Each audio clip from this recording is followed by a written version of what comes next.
Wonderful, wonderful, wonderful. And in conclusion, Jim, Bill, Bob, call Fred, Load, Dork, Abe, and Ted. Business is business, and as we all know, in order to get something done, you gotta do something. In order to do something, we gotta get to work, so let's get to work. Thank you for taking the meeting. Faster is not better. I'm going to talk about a press release from a couple months ago and why it on its face looks great, but really, I don't think it's that great at all. In February of 2025, about a month after President Trump took office, the VA released this statistic saying that it processed 1 million claims in fiscal year 2025 and met that benchmark 2 weeks earlier than they did in 2024. Now, at first blush, you think, well, that's great. VA is processing claims faster. This is good news. But the reality is a lot different. Faster is not better. I might get a lot of heat for this, but listen to me when I say this. Faster is not better in this case.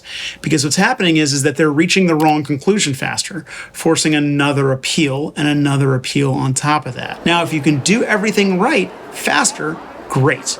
But if you're rushing to failure, well, then you just have to appeal. And there's the old saying, if you don't have time to do it right the first time, hope you have time to do it right the second time.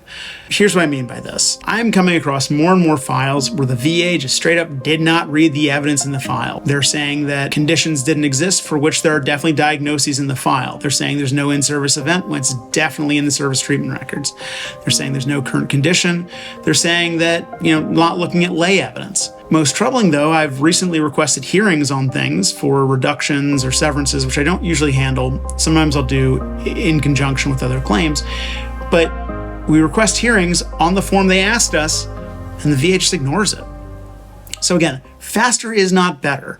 If the VA employees are not actually reading the file and understanding what's going on in the file, I don't care if you went from an average claims processing time of 125 to 118 days. Great, you shaved a week off things. But guess what? Now we've got to file a higher level review, and that's going to take another 90 to 120 days. And if that turns into duty to assist error, then you have another 120 days on top of that. So you're not really saving a week if you're just rushing to failure. So if any VA leadership views this humble YouTube channel from a law firm, if you're adding a week or two to a claims process, but your employees are really getting into the roots of the file to figure out what's going on, that's way better. Because, and maybe I don't speak for every veteran, but I imagine most veterans would prefer to have their claims done in 120, 130 days than have to appeal and spend years trying to chip away at it. Again, speed is not the goal here, quality is. So an extra week or two to really review the file and get to know it is not going to do nearly as much harm as rushing through it, getting things wrong, and forcing people to appeal and creating more work for everybody. I think that there are definitely ways the VA could compress timelines and maybe cut through some of the bureaucratic layers of this system to speed things up and get time savings without sacrificing quality. But again, just increasing workload for folks, forcing them to spend less time with each individual file. That's just not it.